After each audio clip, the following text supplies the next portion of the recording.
Bueno, en esta oportunidad vamos a dialogar nuevamente con nuestro invitado especial, que es Juan Oviedo. Como dijimos, tiene una amplia experiencia y trayectoria en la enseñanza de la filosofía. Desde Villa Gesell vamos a estar conversando. Él está ahora recluido con la cuarentena, digamos, en su hogar.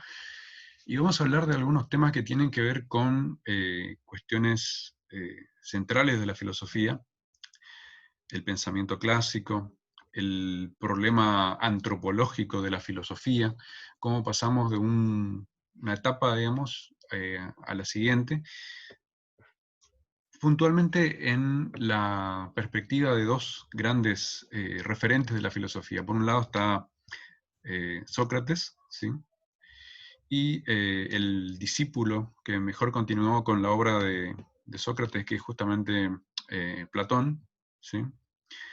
Así que bueno, vamos a preguntar, entonces vamos a hablar directamente ya con Juan, que nos comente cuál es el lugar que ocupa el problema antropológico en la filosofía. Gracias, Alberto, por la invitación. Sócrates, Platón y Aristóteles inician los tres, o son los tres pilares fundamentales de lo que se entiende el periodo antropológico, donde el eje del filosofar está alrededor del hombre. ¿Qué es el hombre? ¿Cuáles son sus valores? ¿Por qué son sus costumbres? ¿Tiene alma? ¿Conoce? ¿Puede conocer? ¿Puede alcanzar la sabiduría? Son todas esas preguntas que de una u otra manera estos tres filósofos tratan de abordar, tratan de desarrollar. Vos mencionaste la relación Sócrates por un lado, maestro de Platón. Sócrates tiene una gran importancia en el pensamiento griego, especialmente por su condición de ser totalmente ceñirse sobre una idea y tratar de descubrir qué es esa idea. Y se dice que Sócrates, en todo caso, es el descubridor del concepto. Él quería saber qué era, por ejemplo, la valentía. ¿Y qué hacía? No le iba a preguntar a cualquiera en qué consistía la valentía, no que iba a preguntarle a un general griego acerca de la valentía. Se dice entonces que Sócrates utilizaba para conocer qué era algo, para desmenuzar y llegar al concepto, es lo que se entiende por el famoso método socrático, consistente en tres momentos: la ironía, la reflexión y la mayéutica. Cuando vos le decís a los chicos la mayéutica, inmediatamente ponen cara de espanto, ¿qué me está diciendo? Y sin embargo, la parte fundamental del método socrático es justamente este hecho de la mayéutica. Dijimos tres instancias del método socrático. La ironía. Él se presentaba como no sabiendo absolutamente nada y por eso le preguntaba a aquel que supuestamente sabía. En este caso, la valentía con el general. Claro. Una vez que el general le decía lo que era la valentía, inmediatamente lo refutaba con un contraargumento. Y así continuamente, dándose en un momento el general que lo que creía que sabía en el fondo, refutación socrática, no lo era tal. Y al tercer momento, que era el fenómeno de la mayéutica, del hecho de parir desde sí el saber. Ahora vos te preguntás, ¿un saber dónde? El saber estaba en las almas. Claro. ¿Y eso qué Justamente, significa?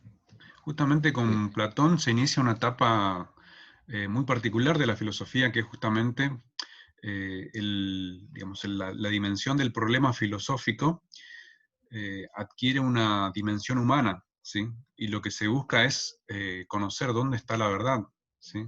Es sabida que la idea platónica tenía, entre otras cuestiones, una mirada dualista, ¿sí? Una percepción de un mundo epistémico y de un mundo dóxico. Eh, Pensemos también en esta dimensión, con quién estaba discutiendo Sócrates y Platón cuando se planteaban este problema de la verdad. Eh, Estaban los sofistas, ¿sí? Que estaban en el medio ahí, que estaban disputando el terreno del conocimiento, de la verdad, que lo querían llevar al plano subjetivo, ¿sí? ¿Qué problemas traía esto para la filosofía en ese momento? Mira, la sofística lo que representaba, en primer lugar, está muy castigada por Platón y por Sócrates. ¿Y por qué? Porque la sofística lo que consideraba era el fenómeno del relativismo. La Claro, verdad que recién lo estabas diciendo vos, no es un fenómeno absoluto, sino que es relativo. Ellos consideraban que la verdad, en todo caso, era una construcción desde cada sujeto. Por eso el más todos, que era Georgias, dijo, el hombre es la medida de todas las cosas.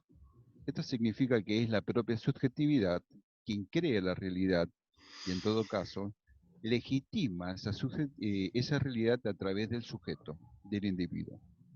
Ahora, de acuerdo a cada cantidad de sujeto, va a haber cada cantidad de verdades. Y eso en cierto modo lo escandalizaba a Sócrates porque él consideraba que la verdad no era algo subjetivo, sino que era algo objetivo. Pero esa exactamente. objetividad de la verdad, ¿dónde estaba? No estaba en el afuera de la persona, sino que estaba dentro de la persona, dentro del individuo, que en este caso eran las almas. Eso Claro. es lo que va a retomar Platón. Platón toma el concepto del alma como el elemento sustancial por el cual una persona puede llegar a la verdad. Y bien dijiste vos recién, hiciste la distinción entre lo epistémico por un lado y lo doxático por el otro lado. El hombre doxático es el hombre que se deja llevar por las creencias, por lo que cree. Por lo tanto, todavía no conoce. Recién cuando conoce, deja de lado lo doxático y pega el salto a lo epistémico. Y en la medida que es epistémico, significa un saber que tiene que ver con la verdad. Exacto. Ahora, hay una característica de nuestro personaje Sócrates que tiene que ver un poco con la historia griega, ¿sí? Sócrates, si bien es un filósofo sumamente importante, pero paradójicamente no escribió ningún libro, ningún tratado de filosofía, ¿sí? Y está esa discusión de que, bueno, si es un personaje retórico de Platón y de Aristóteles, ¿sí? Ahora, este periodo ágrafo de la filosofía, ¿sí? Adquiere una dimensión muy diferente cuando aparece esta posibilidad de dejar plasmado en una obra, en un tratado, en un diálogo, ¿sí? La problemática filosófica. Y hay algunos diálogos platónicos que son sumamente importantes en este devenir, digamos, de la filosofía escrita, ¿sí? Si podés mencionar alguno que vos consideres central en, digamos, la perspectiva del problema de la verdad, ¿sí? O el concepto del amor a la filosofía, por ejemplo, ¿sí? Hay uno que es muy famoso, que es el banquete, donde el problema del eros adquiere una dimensión que es la dimensión del saber. ¿Qué nos puedes comentar en relación a esta cuestión? Sabes que ahí en Platón hace un hermoso planteo acerca de lo que representa la palabra por un lado y la escritura por el otro lado. Un autor, Giorgio Gili, plantea el nacimiento de la filosofía. Lo que él hace, lo que él dice es que la filosofía en todo caso no hace más que legitimar una forma cultural nueva. Y esa forma de legitimar tiene que ver con qué? No solamente con la palabra, sino con la escritura, con el hecho de escribir. Es como que de pronto el hecho de escribir te permite dar un salto en relación a la experiencia. Y eso es justamente uno de los grandes planteos que se hace diciendo hasta qué punto efectivamente cuando se dice algo implica detrás una experiencia o por el contrario es una letra vacía, sin experiencia y que no condice, o mejor dicho, que no conduce absolutamente nada. Ese es uno de los grandes planteos acerca de la escritura y especialmente de la escritura que realiza el bueno de Platón. de acerca de la cuestión que dijiste vos del Eros, eh, cuando uno dice el Eros, inmediatamente pega el salto y plantea, ¿y filo qué es? Porque cuando decimos nosotros filosofía, amor a la sabiduría, filo es amor, y Eros también es amor, y ágape también es amor. Estamos hablando de diferentes concepciones del amor en la antigua Grecia. El amor erótico, el amor carnal, ¿sí? Tiene que ver justamente con cuando nosotros decimos ese eros. Pero cuando decimos la cuestión de la filia es un amor, pero mucho más compañero. La filia tiene que ver mucho más con el cariño y no tanto con lo pasional del eros. Y por último, cuando nosotros decimos el ágape, tiene que ver justamente con el amor social de la reunión, con la palabra, con los amigos, con las discusiones. Por lo tanto, ya tenemos diferentes tipos de amores en función de diferentes tipos de actividades. Bien, sí, excelente. Nosotros muchas veces nos quedamos con la etimología de la palabra, la filosofía, el amor a la sabiduría, pero como vos estás bien mencionando, el eros, ¿sí? Es simplemente una dimensión más de toda esta cuestión del amor, digamos, que es entendido no solamente en su dimensión individual particular, sino también en su dimensión más social, si se quiere decir, ¿sí? En el ágora, que es el lugar donde tenía lugar, es donde ocurrían este tipo de discusiones y las cavilaciones filosóficas tenían que ver básicamente con el espacio que ocupa el otro, digamos, la dimensión de lo que hoy llamamos la alteridad, ¿sí? El otro, entendido como alguien que de alguna manera también es un interlocutor que me va a interpelar, ¿sí? En el ágora, ustedes saben, se debatía, se tomaban decisiones, pero también era el punto de encuentro de las polis, ¿sí? Justamente no en vano, este concepto en la política deviene de otro que es justamente la politeia, ¿sí? La polis, el La lugar que... politeia aristotélica. La politeia aristotélica, exactamente, que deviene de esta idea justamente de que en, en el ágora, ¿sí? Se debatían todas las cuestiones más fundamentales del quehacer, digamos, no individual, sino del conjunto de los que habitaban ahí, de los ciudadanos, Sí, ¿sí? las asambleas. Claro. Sí. Sí, sí, bueno, más allá de que también Platón tiene un concepto muy negativo de lo que nosotros, de lo que llama la democracia, ¿sí? Él consideraba que habían diferentes formas de gobierno. Ahí nos centramos Bueno, en eso una de lo las plantea en obras, su República. en la República, Su- exactamente. claro. Sí, Platón es un elitista, Alberto. Hoy, en todo caso, representaría lo más elitista de la cultura. O sea, Platón no era pueblo, no era la sociedad que trabajaba, la sociedad que producía, que comercializaba. Platón tenía que ver con el pensamiento elitista y consideraba que justamente él, por ser un filósofo, tenía que estar en la élite y todos los que pensaban tenían que gobernar lo que era el estado ideal de la república. Claro, Vos hay una sabés, disociación del trabajo y de la actitud de gobernar que tiene claro, también que ver con condiciones objetivas de ese momento. El 8% de la población aproximadamente eh, eran estos ciudadanos que además tenían que ser varones, propietarios, entonces quedaba fuera un montón de gente, los esclavos no eran considerados también ciudadanos, ¿sí?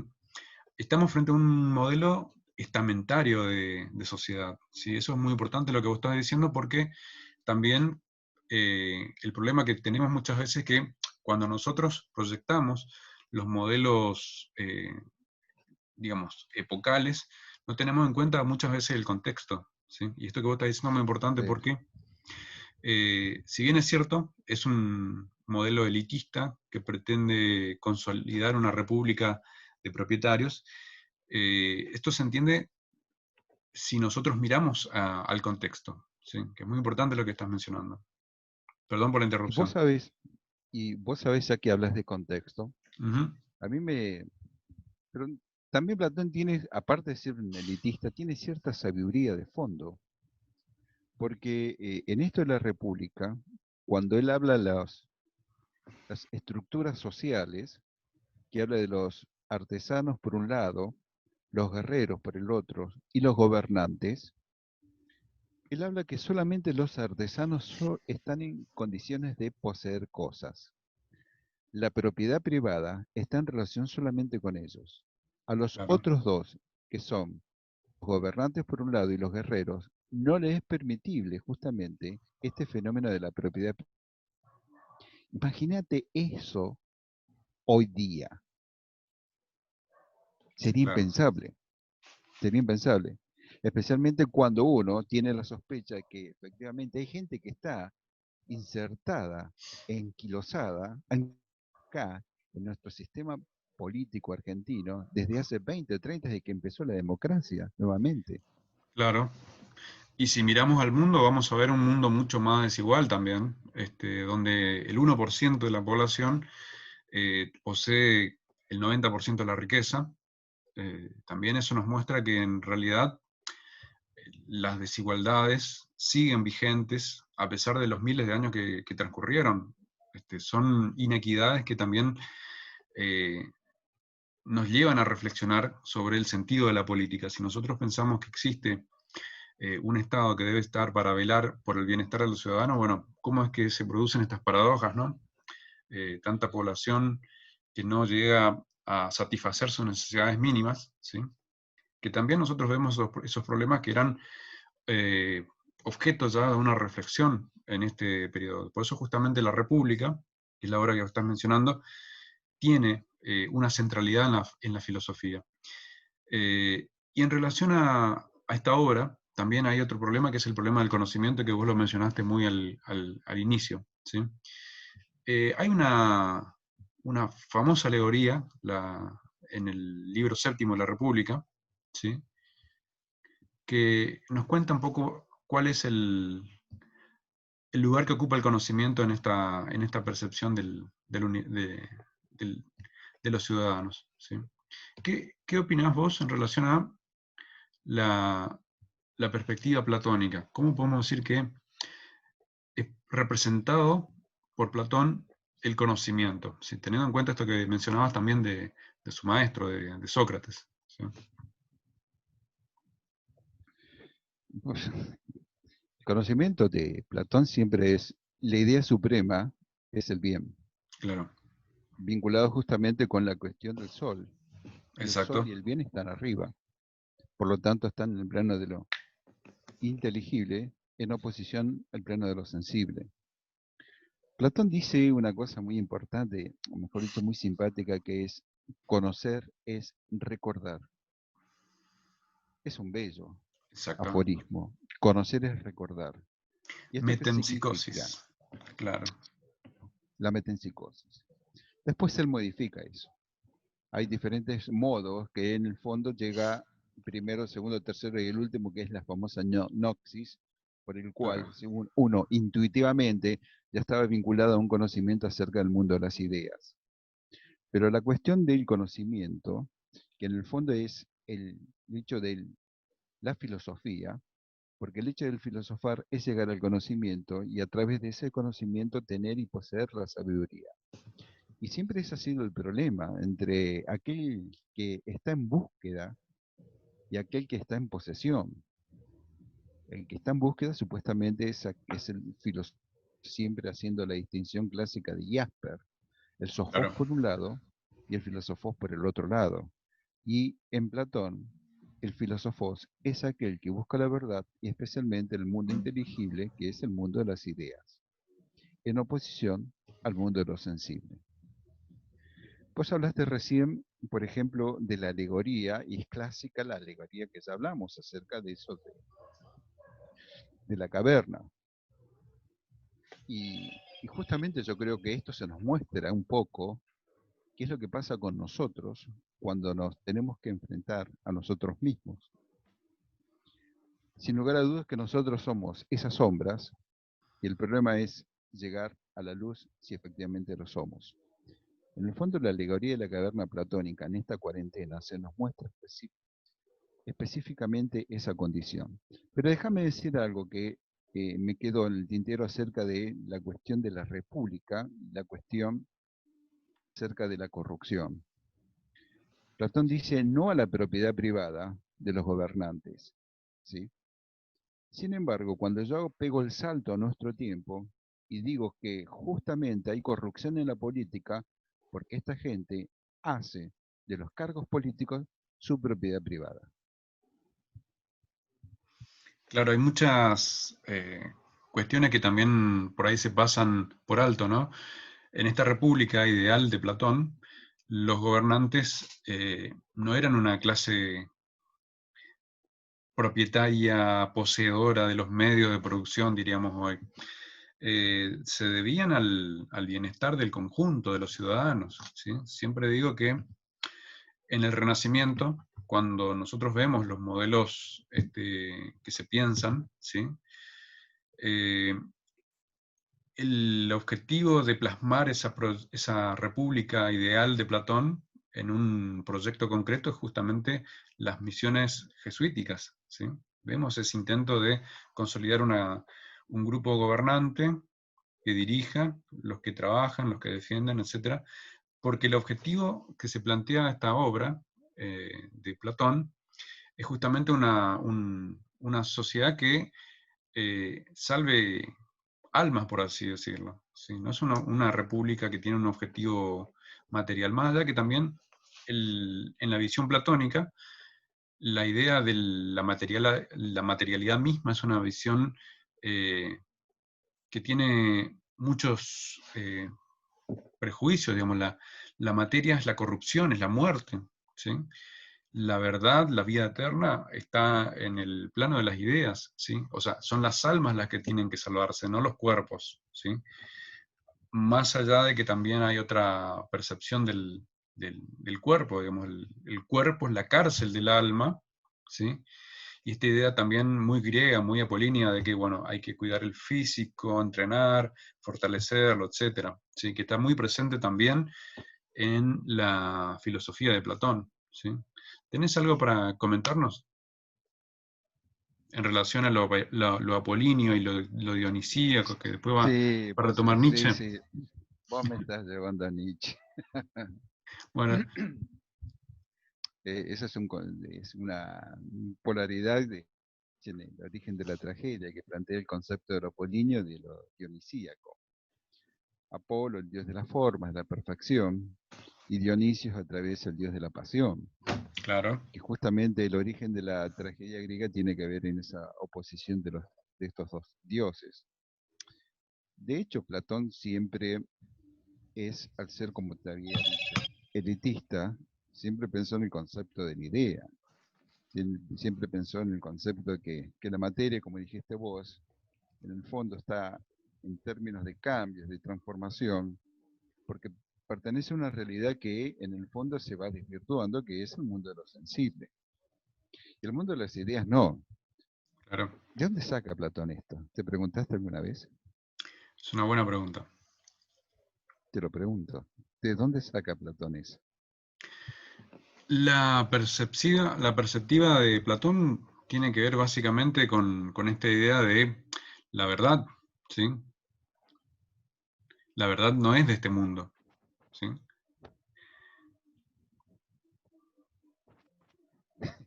Es eterna, inmanente, Sí, nada, pero vos sabés que inmutable. Platón tiene dos grandes maestros. El bueno es de Parménides, Sí, sí, por eso. Y cuando decimos inmutable estamos hablando de Parménides. Y si hablamos claro, del cambio permanente de la dialéctica, es Heráclito, exactamente, sí, sí. y el otro que plantea el fenómeno de lo que no cambia a través de la verdad y lo más alto y elevado tiene que ver con Pitágoras. Exacto, Ahí entra el número. Ahí exacto. tenés entonces lo formal que no cambia, por un lado, y por otro lado, cómo esa formalidad le da un sustrato ontológico que es a través de Parménides. Sí, y como nota a pie de página podemos decir que, al igual que Platón, Pitágoras ensayó varios proyectos de construir sociedades con un igualitarismo, digamos, en Crotona, en el sur de Italia, en la Magna Grecia, ¿sí? Así que ese modelo de la república también está inspirado en esa idea pitagórica de constituir comunidades igualitarias, ¿sí? Igualitaristas, no igualitarias, ¿sí? Donde hombres, Sí. mujeres, todos eran una comunidad de bienes, ¿sí? Algunos podrán fantasear, decir, bueno, no, es el comunismo, no. Estamos hablando de un tipo de proyecto que también pensaba casi en un modelo de misticismo, ¿sí? La salvación de las Sí, almas, ¿sí? Era el objetivo central de estas comunidades, sí, ¿sí? porque el concepto que a su vez rescata Pitágoras que vos planteabas con el número y todo eso, está vinculado con la cuestión del misticismo, pero un misticismo que recibe de Egipto y a su vez Egipto lo recibe de India. Ahí tenemos el Sí, planteo justamente de lo que vendría a ser el principio de una realidad que tiene que ver con el alma, tiene que ver con el Atman.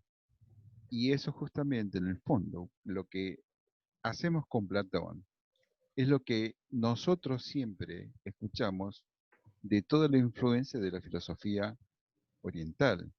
La oposición entre un mundo de ilusión que es Maya por un lado, en oposición a un yo verdadero que es el Atman. exacto, Y entonces, por un lado tenemos lo inteligible que vendría a ser el Atman, ¿sí? Y lo sensible vendría a ser Maya o exacto. la ilusión. La ilusión, Así es. exacto. Bien, podríamos seguir hablando mucho más, pero bueno, sabemos que también el tiempo es limitado. Así que, bueno, si querés, con estos pocos minutitos que nos quedan, hacer algún cierre, alguna conclusión personal en relación a por qué es importante seguir leyendo a Platón o a Sócrates, ¿sí? Estos dos personajes centrales de la filosofía hoy, cuando pasaron más de 2000 años, digamos. ¿Por qué vos considerás que sigue siendo de vital importancia? Porque en todo caso, mira, mucha gente ha dicho, especialmente muchos profes me han dicho, Platón y Aristóteles no han sido superados. Claro, De una u otra forma, Platón y Aristóteles están siendo permanentemente reformulados. Si vos lo pensás, Platón es un poeta, maravilloso poeta. Y si te pones a leer algo de Aristóteles, te vas a dar cuenta que el pensamiento científico moderno es aristotélico. La ciencia occidental es netamente aristotélica, pero el pensamiento de Platón es totalmente poético. exacto, ¿Qué es lo que nos llega a nosotros de ellos dos? Por un lado tenemos la ciencia de Aristóteles, por el otro lado el sueño de lo que vendría a ser el mundo platónico del mundo de las ideas. así es. ¿Existe? ¿No existe? Y yo te digo, el amor platónico está ahí presente. Bien, para nuestro próximo encuentro virtual, estaría Sí, bueno que podamos dialogar sobre esta cuestión del eros, del amor platónico y todo lo que esto, digamos, implica hoy eh, en nuestro tiempo, digamos, ¿sí? Cuando justamente hablamos también de un mundo, digamos, material y un mundo virtual, todo lo que podríamos decir, bueno, ¿qué nos puede decir Platón hoy en relación a esta dualidad? Así que bueno, dejamos acá porque nuestra plataforma está a punto de cerrarnos, pero bueno, agradecido Juan, por siempre estar predispuesto a dialogar con nosotros, con la filosofía, y bueno, seguimos en contacto, y bueno, ya estaremos dialogando próximamente. Bueno, el agradecido soy yo, Alberto. Gracias. bueno, un abrazo y nos vemos al próximo encuentro.